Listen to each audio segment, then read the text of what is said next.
नमस्कार, मी सुवर्णा बुलेटिनमध्ये आपल्या सगळ्यांचं स्वागत। आज दिवसभर हिंगणघाट प्रकरणात नेमकं काय होतं याकडे सगळ्यांचं लक्ष लागलेलं आहे। सुनावणी पूर्ण झालेली होती, आरोपी दोषी ठरलेला आहे। आता आज निकाल लागणार आहे। हिंगणघाट जळीतकांड प्रकरणाचा आज निकाल येतोय।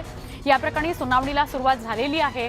आरोपी विकेश नगराळेला शिक्षा सुनावली जाणार आहे। सुनावणी दरम्यान सरकारी पक्ष आरोपीला कोणती शिक्षा द्यावी याचा तक्ता सादर करून शिक्षेची मागणी करणार आहे। त्यामुळे कोर्टाच्या निर्णयाकडे सगळ्यांचं लक्ष लागलेलं आहे। आरोपी विकेश नगराळे याने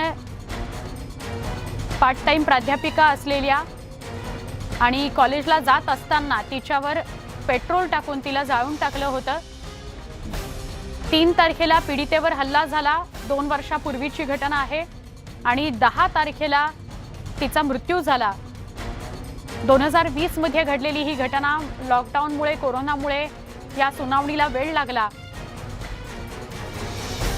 आमचे प्रतिनिधी तुषार कोहळे यांच्याकडून अधिक माहिती घेऊया। तुषार, आजचा दिवस फार महत्त्वाचा आहे, सुनावणीला सुरुवात झालेली आहे, काय अधिक माहिती? सोना 11:30 वाजताच्या सुमारास या सुनावणीला सुरुवात झालेली आहे। आता निकालपत्राचं वाचन सुरू आहे। अगदी काही क्षणामध्ये हा निकाल येणे अपेक्षित आहे आणि कोणत्याही क्षणाला सरकारी वकील उज्ज्वल निकम आणि पीडित कुटुंब बाहेर येईल आणि नंतर आतमध्ये न्यायालयामध्ये काय झालं याची माहिती दिली जाईल। न्यायालयामध्ये अत्यंत कडेकोट सुरक्षा व्यवस्था ठेवण्यात आलेली आहे। आतमध्ये माध्यम प्रतिनिधींना देखील प्रवेश दिलेला जात नाही। त्यामुळे निकालपत्राच्या वाचनामध्ये नेमका कोणकोणत्या गोष्टी न्यायाधीश वाचून दाखवत आहे याबद्दल थोड्या वेळामध्ये तपशील मिळेल। पण हिंगणघाटचे नागरिक यांना देखील या निकालाबद्दल अत्यंत उत्सुकता आहे। तुम्ही जर माझ्या पाठीमागे बघितलं तुम्हाला ही गर्दी पाहायला मिळेल, दूरवरती गर्दी पाहायला मिळते, कारण की अत्यंत बहुचर्चित असं हे प्रकरण आहे। आणि या घटनेनंतर म्हणजे आज त्या पीडित मुलीची दुसरी पुण्यतिथी आहे। आजच्या दिवशी तिचा 10 फेब्रुवारी 2020ला मृत्यू झाला होता आणि आजच्या दिवशी हे निकाल येत आहे। त्यामुळे अत्यंत महत्त्व आहे। नेमकं आजच्या निकालामध्ये न्यायाधीश काय शिक्षा सुनावतात याकडे सर्वांचं लक्ष आहे, कारण की काल जे न्यायालयाचं कामकाज झालं होतं त्यामध्ये विकेश नगराळे याला दोषी ठरवण्यात आलेलं होतं आणि हत्येच्या आरोपामध्ये त्याला दोषी ठरवण्यात आलं। त्यामुळे हत्येच्या आरोपामध्ये एकतर जन्मठेप किंवा फाशी ही दोनच शिक्षेचं प्रावधान आहे। मात्र नेमकं न्यायाधीश आज कोणत्या शिक्षा सुनावतात याकडे सर्वांचं लक्ष असणार आहे आणि कोणताही अनुचित प्रकार घडणार नाही याची पूर्ण खबरदारी पोलिसांकडून देखील घेतली जात आहे। मध्ये न्यायालयाच्या मुख्य दाराच्या अगदी समोर पूर्णपणे बॅरिकेडिंग करण्यात आलेलं आहे। या निकालाशी संबंधित लोकांनाच आतमध्ये सोडलं जात आहे। त्यामुळे अनेक प्रश्न या घटनेने उपस्थित झाले होते, कारण की जेव्हा ही घटना घडलेली होती त्याचे उद्रेक संपूर्ण महाराष्ट्रामध्ये पाहायला मिळालेले होते। एक सामाजिक समस्या म्हणून या घटनेकडे बघितलं जात आहे, कारण की कायदे तर झालेले आहे, त्याचे कायद्याची नीट अंमलबजावणी होत नाही। अनेक वेळा न्यायालयाकडून शिक्षा दिली जाते, विशेष करून फाशीची शिक्षा असेल तर त्या शिक्षेची देखील अंमलबजावणी होत नाही। त्यामुळे जे आरोपी असतात किंवा जे गुन्हेगार असतात त्यांच्या मनामध्ये भीती नाही। त्यामुळे अशा प्रकारच्या सातत्याने घटना घडतात असा देखील एक मतप्रवाह आपल्याला समाजामध्ये पाहायला मिळतो। या घटनेने परत एकदा अधोरेखित झालं की आपल्याकडे कायदे असले तरी त्या कायद्यावर आणखी काम करण्याची गरज आहे, किंवा आरोपींना शिक्षा झाली तरी शिक्षा संदर्भात जे काही उपाययोजना किंवा अंमलबजावणी व्हायला पाहिजे त्यावर देखील काम करण्याची गरज आहे। सध्या इथे न्यायालय परिसरामध्ये हालचालीला वेग झालेला आहे। कदाचित निकालपत्राचं वाचन पूर्ण झालं असेल आणि शिक्षे संदर्भात देखील काय सुनावणी झाली हे लवकरच कळेल। पण एकंदरीत अत्यंत महत्त्वाचा आजचा दिवस आहे। या हिंगणघाट जळीत हत्याकांड प्रकरणामध्ये तुम्ही जसं म्हणालात तुषार की आजचा दिवस फार महत्त्वाचा आहे, आपण कोर्ट परिसरामध्येच उपस्थित आहात आणि काही क्षणांमध्ये आपल्याला कळू शकेल की विकेश नगराळे याला कोणती शिक्षा सुनावली गेलेली आहे। आपण आपल्या प्रेक्षकांना सांगूया, हिंगणघाटमध्ये हा प्रकार घडला होता। अत्यंत हृदयद्रावक ही घटना आहे। एक प्राध्यापिका जी आपल्या कॉलेजसाठी निघालेली होती, बसने ती कॉलेजला यायची आणि कॉलेजच्या 200 मीटर अंतरापासून तिला चालत यावं लागायचं। ती येत असताना दबा धरून बसलेला विकेश नगराळे यानं ती आल्या समोरून ती आली तेव्हा लगेच तिच्यावर पेट्रोल टाकलं आणि तिला पेटवून दिलं। सकाळची ही घटना 3 तारखेला घडलेली ही घटना आहे। 3 फेब्रुवारीला हे प्रकरण तिच्यावर घडलं 2020 साली। 10 तारखेपर्यंत रुग्णालयात तिच्यावर उपचार सुरू होते। ती मृत्यूशी झुंज देत होती, पण अखेर मृत्यूशी झुंज तिची अपयशी ठरली आणि तिचा 10 तारखेला मृत्यू झाला। आज बरोबर 2 वर्ष झालेली आहेत आणि 2 वर्ष झालेली असताना आजच्या 10 फेब्रुवारीच्या दिवशी विकेश नगराळेला जन्मठेपेची शिक्षा सुनावली जाते का त्याला फाशी होते, याकडे सगळ्यांचं लक्ष लागलेलं आहे. त्याला फाशी दिली जावी, रेअर केस म्हणून याकडे बघितलं जात आहे आणि विशेष सरकारी वकील उज्ज्वल निकम यांनी त्याला फाशी दिली जावी अशीच मागणी कोर्टामध्ये केलेली आहे. काल दोषी ठरवलं गेलं विकेश नगराळे याला आणि आज त्याच्यावर निकाल लागणार आहे. त्याला कोणती शिक्षा होते ते बघणं महत्त्वाचं आहे. त्याचं लग्न झालेलं आहे, त्याला एक मुलगा आहे अशी माहिती समोर येत होती आणि तरीही तो या प्राध्यापिकेला त्रास देत होता. पीडित कुटुंबियांनी सुद्धा आपल्या व्यथा कोर्टासमोर मांडल्या, वकिलांसमोर मांडल्या आणि त्याला जास्तीत जास्त शिक्षा, कठोरात कठोर शिक्षा सुनावली जावी अशी मागणी केलेली होती. हिंगणघाट जळीतकांड प्रकरणी आज शिक्षा सुनावली जाणार आहे. न्यायालयात 11:30 वाजता सुनावणीला सुरुवात झालेली आहे. कोणत्याही क्षणी आमचे प्रतिनिधी तुषार कोहळे आपल्याला याविषयी अधिक माहिती देतील. कोर्ट परिसरामध्ये खूप मोठ्या प्रमाणात पोलीस बंदोबस्त ठेवण्यात आलेला आहे आणि कोणत्याही क्षणी या संदर्भात काय निकाल आलाय किंवा काय शिक्षा सुनावली गेली आहे या विकेश नगराळेला ते आपल्यापर्यंत पोहोचू शकेल. मात्र आज सकाळपासूनच आणि किंबहुना काल देखील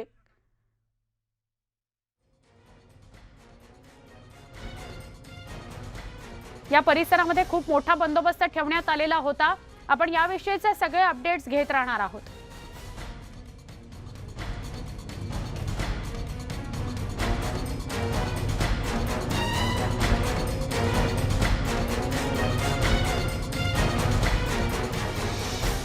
महत्त्वाची बातमी आहे. काँग्रेसनं गडकरींच्या घरासमोर आंदोलनाचा इशारा दिलेला आहे. केंद्रीय मंत्री नितीन गडकरींच्या घरांसमोर आंदोलन करू असा काँग्रेसनं इशारा दिलेला आहे. त्यामुळे नितीन गडकरींच्या घरासमोर सुरक्षा व्यवस्था वाढवली गेलेली आहे. काँग्रेस आणि भाजप कार्यकर्ते आमने सामने आलेत. काँग्रेस कार्यकर्त्यांना भाजपनं प्रत्युत्तर देण्याचं ठरवलंय. घराखाली मोठा पोलीस बंदोबस्त बघायला मिळतोय. कुठलाही अनुचित प्रकार घडू नये, काँग्रेस आणि भाजपचे कार्यकर्ते एकमेकांसमोर येऊन ते भिडू नये, त्यांच्यामध्ये तणाव निर्माण होऊ नये म्हणून पोलीस बंदोबस्त ठेवण्यात आलाय. नागपूरमध्ये केंद्रीय मंत्री नितीन गडकरी यांच्या घरासमोर सुरक्षा व्यवस्था वाढवली गेलेली आहे, कारण काँग्रेसनं गडकरींच्या घरासमोर आंदोलनाचा इशारा दिलेला आहे. दोन्ही कार्यकर्त्यांकडून म्हणजे भाजपचे कार्यकर्ते आणि काँग्रेसचे कार्यकर्ते यांच्याकडून घोषणाबाजी केली जाते.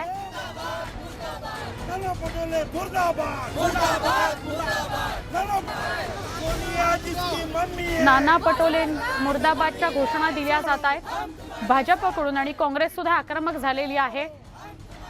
काँग्रेसच्या आंदोलनाला भाजप घोषणाबाजीने प्रत्युत्तर देत आहे.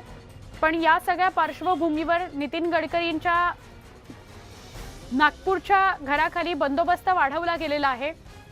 कडेकोट पोलीस बंदोबस्त ठेवला गेलाय. कुठलाही अनुचित प्रकार घडू नये, ताणतणाव निर्माण होऊ नये याकरता काँग्रेसनं नितीन गडकरींच्या घरासमोर नागपूरच्या निवासस्थानासमोर आंदोलनाचा इशारा दिलेला होता आणि हे समजताच भाजपचे कार्यकर्ते सुद्धा तिथे जमायला लागले. भाजपचे कार्यकर्ते आणि काँग्रेसचे कार्यकर्ते आमने सामने आले. दोघांकडूनही घोषणाबाजी दिली जाते. नाना पटोले मुर्दाबादच्या घोषणा भाजप कार्यकर्त्यांकडून दिल्या जात आहेत.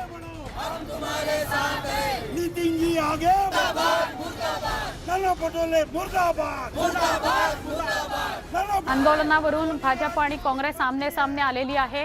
ही नागपुरातून दृश्य आपण बघतोय.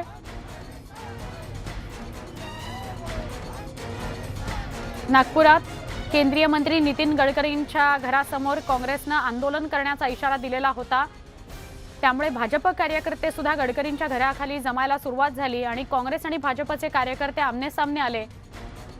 आमचे प्रतिनिधी तुषार कोहळे यांना अधिक विचारूया. तुषार, या आंदोलनासंदर्भात काय अधिक माहिती?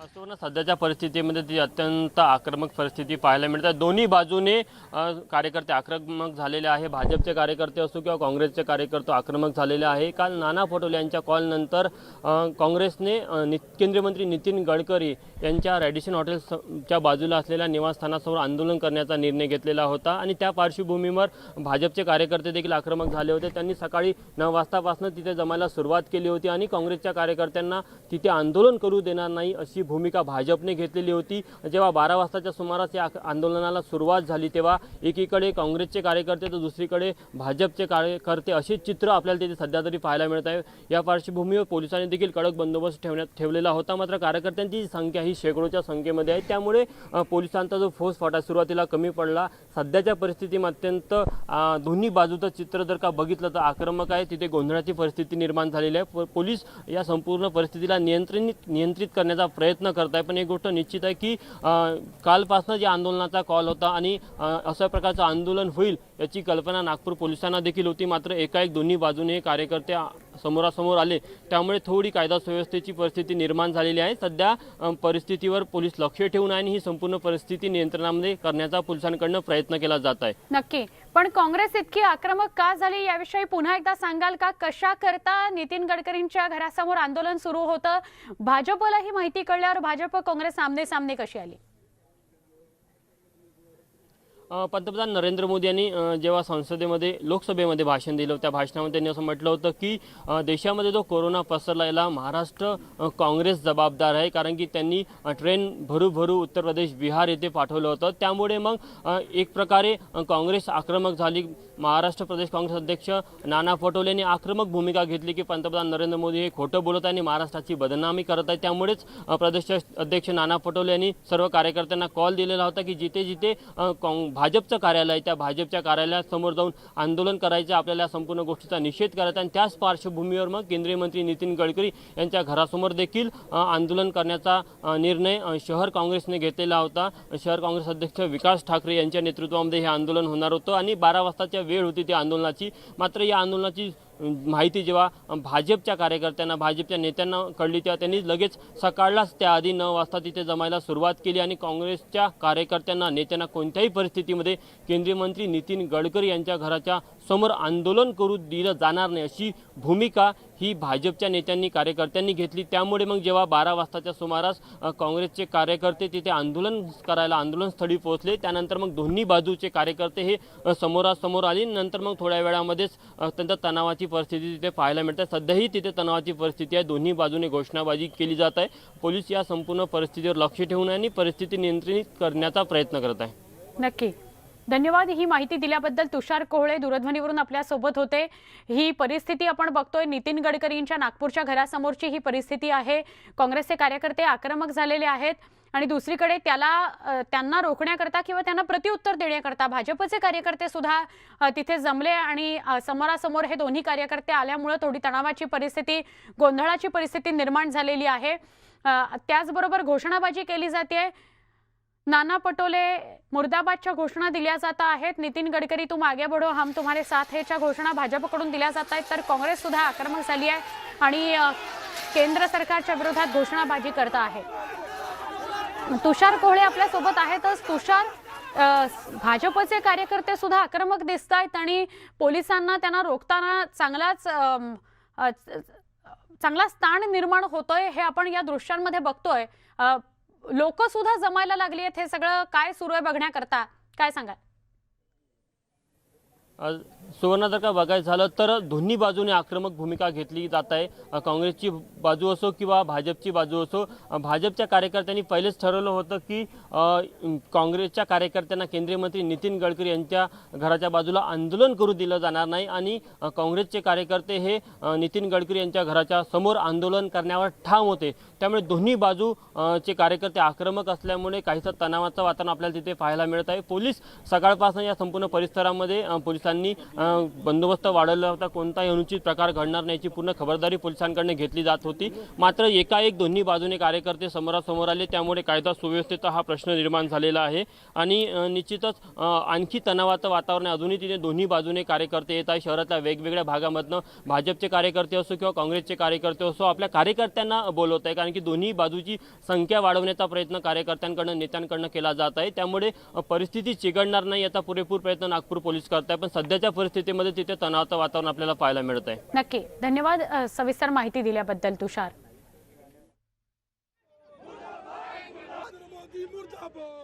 आरोग्य भरती घोटाळा प्रकरणासंदर्भातली बातमी आपण बघणार आहोत। अमित राख याला पोलिसांनी अटक केली आहे। म्हणजे या प्रकरणामध्ये आणखी एक अटक झालेली आहे आणि त्या अटक झालेल्या व्यक्तीचं नाव अमित राख असं आहे। आरोग्य भरती घोटाळा प्रकरणासंदर्भात अमित राख याला पोलिसांनी अटक केली आहे। पुणे सायबर पोलिसांनी ही अटक केलेली आहे। अमित राख हा बीडचा राहणारा आहे। पुण्यात तो आला आणि लगेच त्याला अटक करण्यात आली आहे। आरोग्य परीक्षा क विभागाच्या परीक्षेप्रकरणी किंवा पेपरफुटी प्रकरणी अमित राख याला पुणे सायबर पोलिसांनी अटक केली आहे। अमित राख मूळचा बीडचा आहे। राख हा काल पुण्यामध्ये आले असल्याची माहिती पोलिसांना मिळाली आणि पोलिसांनी लगेचच त्याला अटक केली आहे। आमचे प्रतिनिधी वैभव सोनवणे यांच्याकडून अधिक जाणून घेऊया। वैभव, अमित राख नावाच्या व्यक्तीला अटक करण्यात आली आहे पुण्यामध्ये आरोग्य भरती घोटाळा प्रकरणी, काय अधिक माहिती? जीवन सानप हा जो या आरोग्य भरतीच्या पेपर फुटीच्या प्रकरणामधला प्रमुख आरोपी आहे, जी दुसरी एक नवी लिंक सायबर पोलिसांना मिळालेली होती, त्या जीवन सानप याच्याशी संबंधित हा अमित राख आहे। त्याची सगळी इतर कामं जी आहेत, ही पेपर्स फोडून अनेक ठिकाणी नेणं किंवा लॉजिस्टिक सपोर्ट जो आहे तो या अमित राख याचा होता। आणि गेले कित्येक दिवस पोलीस हे जीवन सानपच्या शोधामध्ये आहेत। त्यावेळी त्याला पळण्यासाठी हा अमित राख मदत करत असल्याची माहिती जी आहे ती सायबर पोलिसांना मिळालेली होती। आणि त्यानंतर सायबर पोलिसांनी त्याच्यावर जेव्हा लक्ष ठेवलं, त्याची माहिती काढायला सुरुवात केली, त्यानंतर हा राख जो आहे तो पुण्यामध्ये आल्याची माहिती सायबर पोलिसांना मिळाली होती। त्यांनी काल रात्री उशिरा या राख याला केली आणि या सगळ्या आरोग्य भरतीच्या पेपर फुटी प्रकरणामध्ये गैरप्रकारामध्ये जे इतर आरोपी आहेत त्यांच्या संबंधाने आणखी काही माहिती मिळते का, याबाबतचा तपास सायबर पोलीस करतात। नक्की, पण अमित राखचं नाव कसं पुढे आलं, कशाच्या माध्यमातून, कुणाच्या चौकशीच्या माध्यमातून, आणि आता अटक झाल्यानंतर पुढची प्रक्रिया काय असेल? सुवर्ण, आतापर्यंतचे जे आरोपी अटक केलेले आहेत या आरोपींकडून वेगवेगळ्या मोडस जे आहेत त्या समोर येत आहेत आणि त्याच्यामध्ये अनेक जणांची नावं समोर आलेली आहेत। या आरोग्य भरतीच्या क विभागाच्या पेपर फुटी प्रकरणी जीवन सानप आहे, ही जी महत्वाची लिंक आहे किंवा जो मोठा दलाल या सगळ्यामधला एजंट जो होता पेपर फुटीमधला, त्याचा हा सहकारी आहे। आणि त्याबाबतची माहिती जे इतर आरोपी आतापर्यंत अटक करण्यात आलेले आहेत आरोग्य विभागाच्या संदर्भात, जीवन सानप हा न्यासाबद्दलची सगळी कामं जी आहे ती करत होता आणि त्याला हा अमित राख जो आहे तो सहाय्य करत होता, त्यामुळे त्याला आता सायबर पोलिसांनी अटक केली। नक्की वैभव, धन्यवाद माहिती दिल्याबद्दल।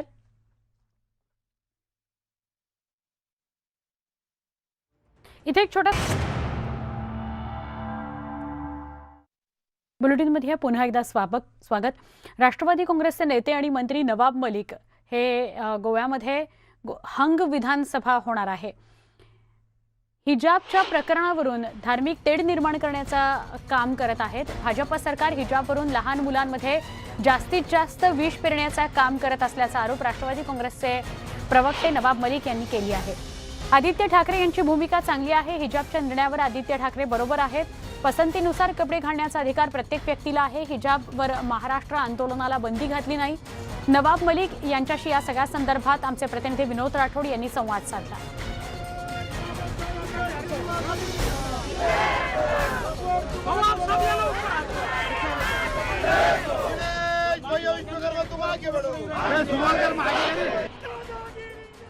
गोव्यामध्ये आपण प्रचार करणार आहात, उमेदवारी आहे, शिवसेनेसोबत आघाडी आहे, असं वाटतं का की यावेळेस तुम्हाला गोवा सोपं जाईल?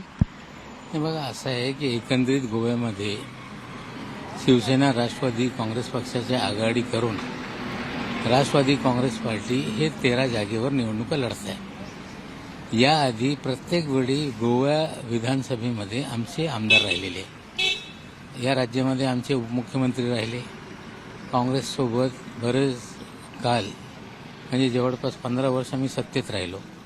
मागच्या निवडणुकीत काँग्रेसने वेगळं लढलं, आम्ही पण लढलो। निकाल आल्यानंतर जर काँग्रेसने पुढाकार घेतला असता तर गोव्यामध्ये काँग्रेसचं सरकार आलं असतं, पण गोवा फॉरवर्डच्या अटीमुळे ते शेवटी गोवा फॉरवर्ड पण भाजपसोबत गेली आणि भाजपने सत्ता स्थापन केलं। ही सत्य परिस्थिती आहे। आज ही भाजपच्या विरोधात वातावरण आहे। गोव्यामध्ये लोक भाजपला पाडण्यासाठी तयारी दर्शवत आहे। या देशामध्ये घटनेमध्ये प्रत्येक लोकांना अधिकार दिलेला आहे की कोणी कुठल्या पद्धतीने जीवन जगायचं, काय खायचं, काय वस्त्र ग्रहण करायचा हे विषय प्रत्येकाला अधिकार आहे. हिजाब म्हणजे बुरका नाही. केस ढाकून मुली शाळेत जात आहे, आधीपासून जात आहे. हा विषय केरळमध्ये पण निर्माण करण्यात आला. कोर्टाने निकाल दिला की केस ढाकण्याचा अधिकार प्रत्येक महिलेला आहे. आता पुन्हा हा विषय कोर्टात गेलेला आहे. पण ज्या पद्धतीने याच्या विरोधात लहान मुलांच्या मनात विष पेरण्याचं काम भाजपच्या माध्यमातून सुरू आहे हे घातक आहे. आणि शेवटी या देशामध्ये जो सगळा वातावरण निर्मिती करण्याचं काम आजच्या घडीला सुरू आहे, म्हणजे उत्तर प्रदेशच्या निवडणुकीत डोळ्यासमोर ठेवून ही सगळी घटना समोर येत आहे. मी त्यांना विचारू इच्छितोय, तुम्हाला मुस्लिम मुली शाळेत जात आहे, कॉलेजमध्ये जात आहे, हे तुमची अडचण आहे काय? मोदी साहेबांनी सांगितलं होतं बेटी पढाव, तर हे मुली शाळेत जात आहे, त्याचं काय होणार आहे? म्हणजे हे सगळं वातावरण जी निर्मिती आहे हे निवडणूक डोळ्यासमोर ठेवून सगळा कारस्थान भाजप करते. व्हिडिओ जर्नलिस्ट नवनाथसह विनोद राठोड, न्यूज 18 लोकमत, गोवा. गोव्यामध्ये राष्ट्रवादी काँग्रेसचे नेते नवाब मलिक गेलेले होते. तिथे त्यांच्याशी आमच्या प्रतिनिधींनी हिजाब संदर्भात संवाद साधला. हिजाबचा मुद्दा आपल्या राज्यात झालेला नाही, त्यामुळे इतर कोणत्याही राज्यातील प्रश्नांबाबत महाराष्ट्रातील कायदा आणि सुव्यवस्था बिघडवणं योग्य नाही. त्यावर लक्ष ठेवावं आणि कोणत्याही प्रकारे शांतता भंग करू नये असं आवाहन गृहमंत्री दिलीप वळसे पाटील यांनी केलं आहे. अनावश्यक आंदोलन करने की आवश्यकता नहीं है, क्योंकि ये कोई दूसरे स्टेट में कोई घटना हुई और उसका संबंध लगा के अगर हम हमारे स्टेट में ऐसे आंदोलन करेंगे तो ये ठीक नहीं है. मैं सभी राजकीय पक्ष और संगठनों को विनती करता हूँ कि आप ऐसा आंदोलन मत करिए. इस राज्य में शांति बनाए रखने के लिए सबका सहयोग हो. आयुक्तांवर शाईफेक प्रकरण अमरावतीतलं रवी राणा पत्रकार परिषद घेत आहेत. मी त्याचा सामना करेल, कारण की मला माहित आहे माझा याच्यामध्ये काडीचंही त्याच्यामध्ये काही दोष नाही आहे, कुठल्या प्रकारचं माझं इन्व्हॉल्वमेंट नाही आहे आणि मला फसवण्याचा राज्य सरकारचा पुरा कडस्थान आहे आणि त्याचा मी निषेध करत आहे. ज्या पद्धतीने महाराष्ट्रामध्ये निलेश राणेंना अटक करण्यात आली, त्यांना तुरुंगात टाकण्यात आलं, तशीच तुम्हाला भीती वाटते का? तुम्हाला तुझं तुरुंगात टाकतील का? नाही, मी पळणारा माणूस नाही आहे किंवा मी काही कुठे जाणारा माणूस नाही आहे. नितेश राणेला सुद्धा जशा पद्धतीने फसवलं, किरीट सोमय्याला सुद्धा ज्या प्रकारची वागणूक महाराष्ट्रामध्ये मिळत आहे, त्याचप्रमाणे प्रसाद लाड याच्यावर सुद्धा मध्ये कारवाई केली होती. अनेक जे महाराष्ट्र गव्हर्नमेंटच्या विरोधात बोलतात, ठाकरे सरकारच्या विरोधात बोलतात, ठाकरे परिवाराच्या विरोधात बोलतात, त्या ठिकाणी त्यांना जेलमध्ये टाकायचं एकतर्फी कार्यक्रम हा महाराष्ट्र सरकारचा चालू आहे. महाराष्ट्र सरकारमध्ये, ठाकरे सरकारमध्ये जितके काही त्या ठिकाणी कायदा सुव्यवस्था आहे ते सगळे खिशात ठेवून त्या ठिकाणी पूर्णपणे द्वेषाचं राजकारण हे ठाकरे सरकार त्या ठिकाणी करत आहे. आणि त्याच पद्धतीनं ज्या पद्धतीनं निलेश राणेवर कारवाई झाली त्याच पद्धतीने तेच गुन्हे माझ्यावर सुद्धा दाखल झाले. पण त्या ठिकाणी हे गंभीर गुन्हे दाखल करताना मला न्यायालयावर विश्वास आहे की या ठिकाणी कुठल्याही प्रकारचं आयुक्तांवर शाई फेकल्याच्या अलावा दुसरी कुठली घटना झाली नाही. देशामध्ये शाई फेकण्याच्या घटना खूप झाल्या, पण 307 असा गुन्हा कधी दाखल झाला नाही. त्यामुळं तिथे सुईसुद्धा मिळाली नाही, कुठली जखम झाली नाही, कुठाचं रक्त निघालं नाही. तरीही जाणून बुजून उद्धव ठाकरेंच्या इशारावर जो हा माझ्यावर गुन्हा दाखल झाला रात्री 11:30 वाजता, आणि त्या ठिकाणी ज्या पद्धतीनं महाराष्ट्रामध्ये एक मेसेज दिला की रवी राणा जिथे सापडेल तिथे त्याला अरेस्ट करा. मी पळणारा माणूस नाही आहे. मी छाती ठोकून महाराष्ट्रामध्ये जाईल, अमरावतीमध्ये जाईल. मी जनतेतून निवडून आलेलो आहे, जनतेचा सेवक आहे आणि जनतेसाठी कार्य करतो. जर अशा प्रकारची मला जर फसवण्याचं काम राज्य सरकार करत असेल तर त्याला मी प्रामाणिकतेनं पुढे येऊन पूर्णपणे सहकार्य करीन. मला अंदर टाका, मला जेलमध्ये टाका, मी जेलमध्ये जाईल, जमानत पण घेणार नाही अशी परिस्थिती आली तर. पण अशा चुकीच्या पद्धतीचे जो गुन्हे दाखल केले तर हा महाराष्ट्र कुठे चालला, महाराष्ट्राची संस्कृती कुठे चालली. आणि महाराष्ट्रामध्ये जर शेतकऱ्याचे प्रश्न आहे, शेतमजुरांचे प्रश्न आहे, बेरोजगारांचे प्रश्न आहे, त्या ठिकाणी अनेक प्रश्नावर जेव्हा आम्ही बोलतो त्या ठिकाणी आम्हाला चूप करण्यासाठी असे गुन्हे खऱ्या अर्थाने दाखल करताय. काल मी संजय राऊतचं स्टेटमेंट पाहिलं. संजय राऊतनी सुद्धा माझ्यासाठी सीपीला फोन लावला, अनिल परबनी लावला, वळसे पाटीलनी लावला आणि त्याच पद्धतीनं उद्धव ठाकरेंकडून सुद्धा सीपींना फोन गेला डीजीचे वारंवार फोन चालू आहे की रवी राणाला अटक करा, रवी राणाला गुन्हे दाखल करा. जर एक आमदार लोकांसाठी काम करणारा, लोकांसाठी लढणारा, त्याला चुकीचं फसवून जर जेलमध्ये टाकून तुमच्या इच्छा पूर्ण होत असेल तर आम्ही जेलमध्ये जायला सुद्धा तयार आहे. आणि या ठिकाणी संजय राऊतनी काल जे स्टेटमेंट केलं की या देवेंद्र फडणवीस जे माजी मुख्यमंत्री आहे त्यांना मुंबईवरून नागपूरला जाण्यासुद्धा मुश्किल करून टाकू.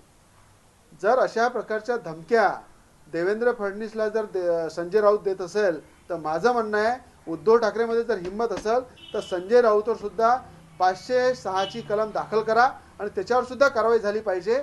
जर हे कायद्याचं राज्य असेल आणि त्या ठिकाणी जर धमक्या देत असेल देवेंद्र फडणवीस सारख्या एका व्यक्तीला, एक जबाबदार व्यक्तीला, तर त्या ठिकाणी सुद्धा संजय राऊतवर कारवाई झाली पाहिजे. आणि मला माहीत आहे की येणाऱ्या काळामध्ये ज्या पद्धतीनं मातोश्रीच्या माध्यमातून उद्धव ठाकरेंच्या जे कागदपत्र मी जमा केले त्या ठिकाणी सुद्धा त्यांचं लक्ष आहे की विदेशामध्ये कशा पद्धतीनं उद्धव ठाकरेंच्या प्रॉपर्टी आहे त्याची सुद्धा माहिती ईडीच्या माध्यमातून मोठ्या प्रमाणात गोळा झालेली आहे.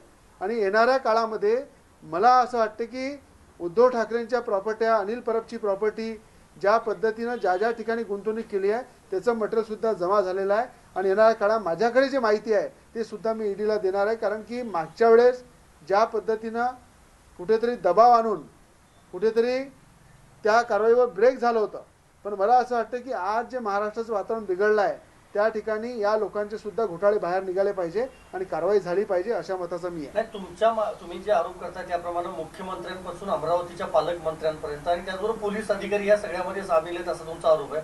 काय नेमकं कारण आहे राणात आपण त्याच्या मागे इतकी सगळी सिस्टीम का मागे लागलेली आहे? काय कारण आहे?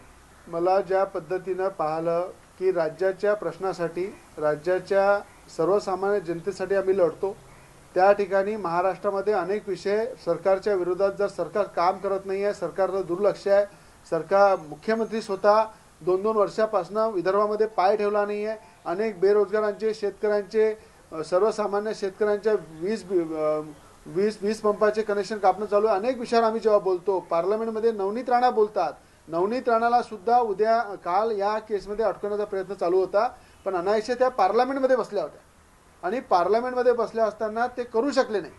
पण त्या ठिकाणी नवनीत राणाला सुद्धा फसवण्याचा पूर्ण प्रयत्न त्या ठिकाणी राज्य सरकारने केला आणि आम्हाला माहीत आहे कुठे ना कुठे नवनीत राणाला सुद्धा त्यांनी घेरण्याचा किंवा त्यांना फसवण्याचा प्रयत्न त्यांचा सुरू आहे. पण मला असं वाटतं जे सत्य आहे ते सत्य आहे. न्यायालयावर आमचा विश्वास आहे.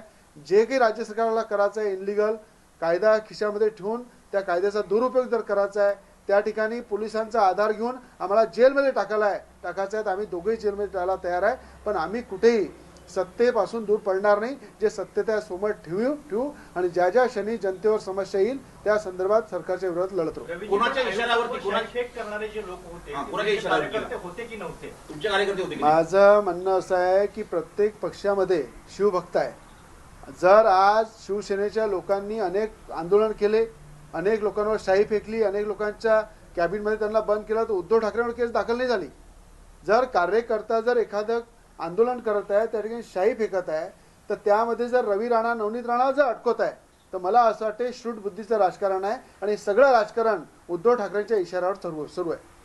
एक छोटासा ब्रेक घेऊया, लगेच भेटणार आहोत. रवी राणा यांची पत्रकार परिषद होती, नवी दिल्लीमध्ये ते आहेत. मी फरार झालेलो नाही आणि मी न्यायालयीन प्रक्रिया माझी पार पाडेन असं ते म्हणालेले आहेत. मात्र त्यांनी केलेल्या कारवाईवर टीका केलेली आहे. एक छोटासा ब्रेक, पहा फक्त न्यूज 18 लोकमत.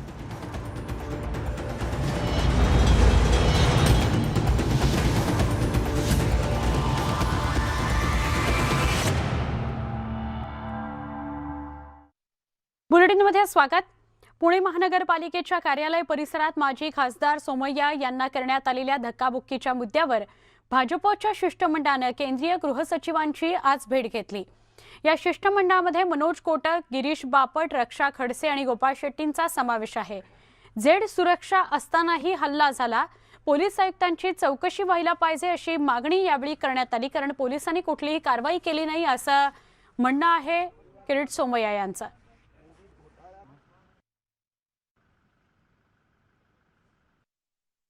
उद्धव ठाकरे सरकारचे कोविड घोटाळे आणि संजय राऊत यांचा बेनामी कंपनीद्वारा कोविड रुग्णांची झालेली हत्या, त्या संदर्भात आम्ही आज गृह सचिवांची भेट घेतली. खासदार मनोज कोटक, खासदार गोपाल शेट्टी, खासदार रक्षा खडसे, गिरीश बापट, आम्ही सगळे एकत्रित होतो. याला 2 विषय आहेत की आम्ही कोविड सेंटर घोटाळा काढला, ते थांबवण्यासाठी माझ्यावर हल्ला झाला. कोविड घोटाळ्यासंदर्भात केलेली तक्रार आणि त्याची पुढे चौकशी होऊ नये त्यासाठी पुणे म्युनिसिपल कॉर्पोरेशनच्या आवारात किरीट सोमय्यांवरती जो हल्ला झाला, त्या हल्ल्यासंदर्भात जे लॅप्सिस पुणे पोलीस कमिशनरकडून झाले, ज्या पद्धतीची झेड सिक्युरिटी त्यांना प्राप्त आहे, त्या पद्धतीच्या सिक्युरिटीमध्ये लोकल पोलिसांची एक भूमिका असते. त्या पुणे महापालिका आवारामध्ये 100 लोकांना जमवू दिलं आणि त्या जमावाने केलेला हल्ला हा सिरियस प्रकारचा पोलीस कमिशनर स्तरावरचा लॅप्स आहे. आम्ही आज गृह सचिवांकडे ती मागणी केली आहे की या लॅप्सची चौकशी व्हावी. कर्नाटकातील हिजाब बंदीचे पडसाद महाराष्ट्रातही उमटताना दिसत आहेत. हिजाबच्या समर्थनार्थ पुण्यामध्ये राष्ट्रवादी काँग्रेसनं आंदोलन केलं. यावेळी अनेक मुस्लिम महिलांनी या आंदोलनात सहभाग घेतला. हिजाब आणि बुरखा हा मुस्लिम महिलांचा अधिकार असून त्यावर बंदी घालणं योग्य असल्याचं मत महिलांनी व्यक्त केलं. तर पुण्यात हिंदू महासभेच्या वतीनं रॅली काढण्यात आली. कसबा गणपती ते लाल महाल रस्त्यावर हिंदू महिलांनी भगवी उपरणी परिधान करत पदयात्रा काढली. सुशिक्षित मुस्लिम महिलांकडूनही जर हिजाबचं समर्थन होत असेल तर हिंदू महिलांनीही त्याचा विचार करायला हवा अशी भूमिका हिंदू महासंघाने घेतली आहे.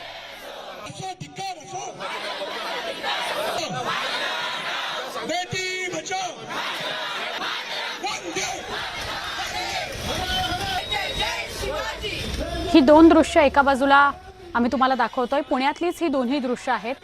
पुण्यामध्ये राष्ट्रवादी काँग्रेसनं अनेक महिला मुस्लिम महिलांसोबत आंदोलन केलं. या महिलांनी हिजाब परिधान केलेला होता. हिजाबच्या समर्थनार्थ राष्ट्रवादी काँग्रेसनं हे आंदोलन केलं.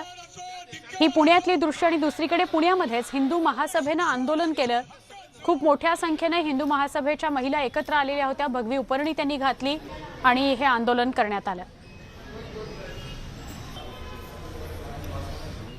थंडीत मटारसह सगळ्यात जास्त मागणी असते ती फ्लॉवर म्हणजेच फुलकोबीची. यंदाच्या रब्बी हंगामात राज्यात पिवळ्या आणि जांभळ्या रंगाच्या फ्लॉवरची लागवड झाली असून मुंबई कृषी उत्पन्न बाजारात पहिल्यांदाच या विदेशी प्रजातीच्या फ्लॉवरची आवक झाली आहे असं व्यापाऱ्यांचं म्हणणं आहे. एपीएमसी मध्ये मंगळवारी नाशिकमधून 2000 किलो करेटोना आणि व्हॅलेटेना या प्रजातीचा फ्लॉवर आला. अजीवनसत्वानं युक्त असलेला हा फ्लॉवर कर्करोगावरील उपचारांकरता उपयुक्त असल्याचं सांगितलं जातं. ये आज यहाँ पे लगभग 1500 किलो माल यहाँ पे आज आया हुआ है और इसकी खासियत ये है कि हमारा जो नॉर्मल फ्लावर है सफ़ेद कलर का, उससे ज़्यादा इसमें विटामिन ए और एंटीऑक्सीडेंट इसमें ज़्यादा मात्रा में है. ये सेहत के लिए काफ़ी अच्छा रहने वाला है इन फ्यूचर लोगों के लिए. ग्राहकों का अभी तक कैसा? ग्राहकों का बहुत बढ़िया रिस्पांस आ रहा है. अभी तक ग्राहकों ने सिर्फ सफ़ेद कलर का फ्लावर देखा था. अब ये 2 कलर के फ्लावर में ग्राहकों का उत्साह बहुत ज़्यादा है इसमें, तो इसकी डिमांड भी बहुत ज़्यादा होगी. कठोर मेहनत आणि आत्मविश्वासाच्या जोरावर सगळं काही शक्य आहे. न्यूज 18च्या बायजूस यंग जीनियस सीझन 2 मध्ये आम्हाला अशा चिमुरड्यांचा शोध लागलाय किंवा असे चिमुरडे आम्हाला पाहायला मिळाले जे अशक्य ते शक्य करून दाखवतात. या शनिवारी संध्याकाळी 7:30 वाजता बायजूस यंग जीनियस सीझन 2 मध्ये आपण भेटणार आहोत अभिनेत्री मौनी रॉयला. So please welcome one of the finest actresses on TV and in the film industry, very talented, versatile, and the very beautiful Moni Roy. Hi, Moni. Hello. Wow, you're looking so nice. Beautiful. Hello, how are you? Thank you so much. Please come. You are so brilliant. Thank you, ma'am. ये पॉन्च हमें पहले घर के ऊपर रखना पड़ता है. Starting में आपको 2 गिनना चाहिए जिसे हम मास्क बाय करेंगे और हम ये जो युगा है एंटर करेंगे. Okay, let's start. 2. Please don't be 3. Please don't be 3. Please don't. They put me in quarantine station. One. Do yoga. Do yoga. Do yoga. So what are you going to do? I'll try Tree pose. Tree pose. Very nice. बहुत बढ़िया. चलो आ जाओ. अरे yes. Yes. Finally. Finally. तो 2. चलिए. 1. COVID positive. 6. 6. 2, 3. 1 2 3 4 5. COVID positive. यार ये मजा नहीं आया भाई. ऐसा नहीं होना चाहिए. Which state has the least forests in India? ये अभी इसका था. इसका था. तनिष्का. असम, राजस्थान, झारखंड और हरियाणा. हरियाणा. बिल्कुल सही. अगला सवाल. What % of Earth is water? 70, 71, 72, 73. Tanishka. 71. Correct. Absolutely right. अगला question. Which land animal can open its mouth the widest? Option भी नहीं देखा. हिप्पोपोटामस में चली गई. Because she was also her hand was up.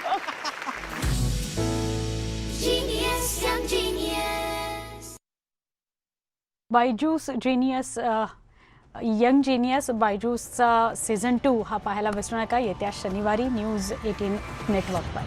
इथेच थांबतोय. ताज्या बातम्यांसाठी पहा फक्त न्यूज 18.